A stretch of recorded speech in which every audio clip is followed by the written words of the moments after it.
warahmatullahi wabarakatuh. Waalaikumsalam warahmatullahi wabarakatuh.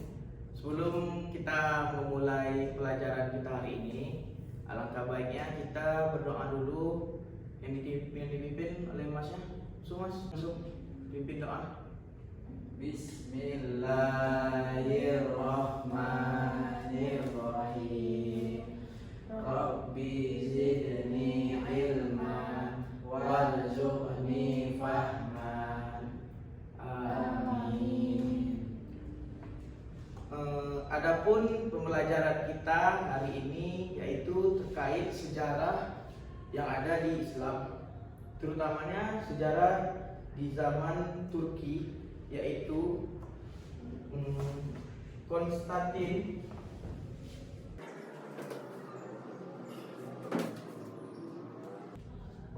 Nah, Bapak di sini ingin bertanya kepada adik-adik, siapakah yang meruntuhkan penakluk Konstantinopel ini? Ada tahu?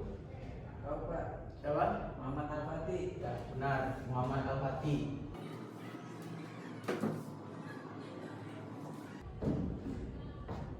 Nah, sebelumnya Nabi Muhammad pernah bersabda, kerajaan Konstantinopel akan diruntuhkan di tangan Islam, dan yang menjadi pemimpin adalah pemimpin yang sebaik-baiknya, dan yang menjadi pasukan adalah pasukan yang sebaik-baiknya. Pada tahun 1432, Sultan Murad II dikaruniai seorang anak yang bernama Muhammad Al-Fatih. Di saat beliau itu lahir, Muhammad Al-Fatih lahir, banyak keajaiban yang terjadi di wilayah tersebut, seperti anak laki-laki yang banyak lahir dari ibu-ibunya, dan juga kelahiran laki-laki ini kembar gitu. Intinya itu pada zaman itu tuh anak laki-laki itu banyak lahir.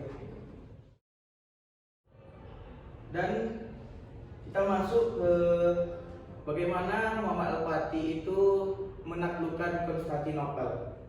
Sultan Muhammad II yang dikenal Muhammad Al-Fatih menyiapkan lebih dari 4 juta pasukan di darat. Nah, kita ketahui di Konstantinopel ini ada benteng seperti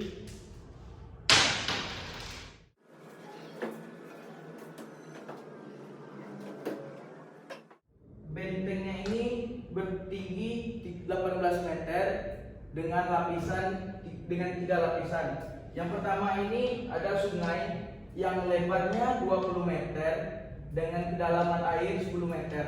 Ketika pasukan Muhammad Al-Fatih sampai di sini berkuda, pasti mereka akan menyeberangi dengan berenang.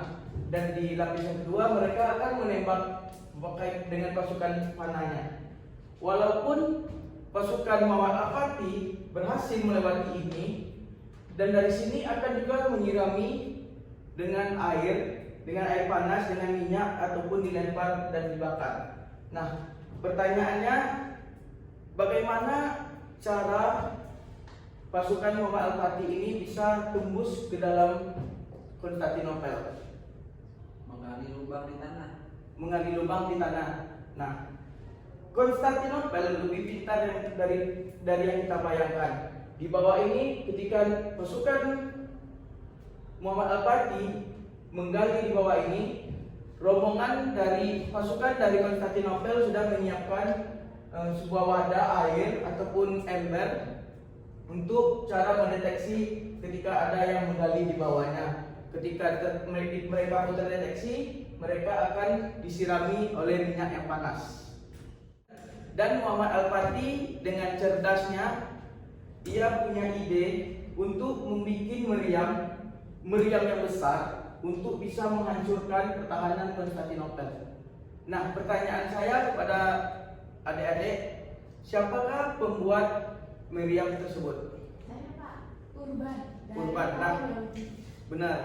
Urban ini adalah orang Yahudi yang bertinggal di Konstantinopel selama 2 tahun. Dia tidak dibayar, tidak digaji, dan tidak dipekerjakan.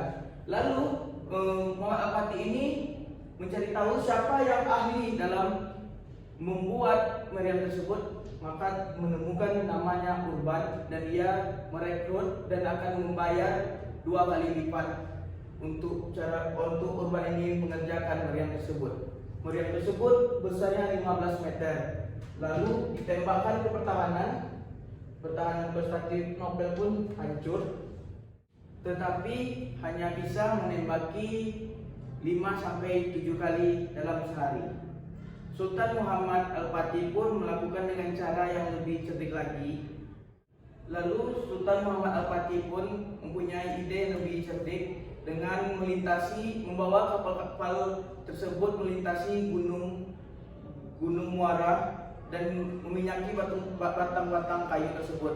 Lalu di pagi harinya kerajaan Konstantinopel pun kaget dan perang dahsyat pun tak bisa terelakkan. Dan di situ pada akhirnya umat Islam memenangkan peperangan tersebut. Akhirnya kerajaan besar yang berumur 11 abad jatuh ke tangan kaum muslimin. Peperangan besar itu mengakibatkan 265.000 pasukan umat Islam gugur pada tanggal 20 Jumadil awal 857 Hijriah bersamaan dengan 29 Mei 1453 Masehi. Sultan Al-Ghazazi Muhammad berhasil memasuki kota Konstantinopel. Sejak saat itulah dikenal dengan nama Muhammad Al-Fatih, penakluk Konstantinopel. Mungkin demikianlah cerita singkat Muhammad Al-Fatih dalam menaklukkan Konstantinopel. Sebelum kita akhiri cerita hari ini, alangkah baiknya kita mengucapkan hamdalah alhamdulillahirabbil alamin. Demikianlah, assalamualaikum warahmatullahi wabarakatuh. Waalaikumsalam warahmatullahi wabarakatuh.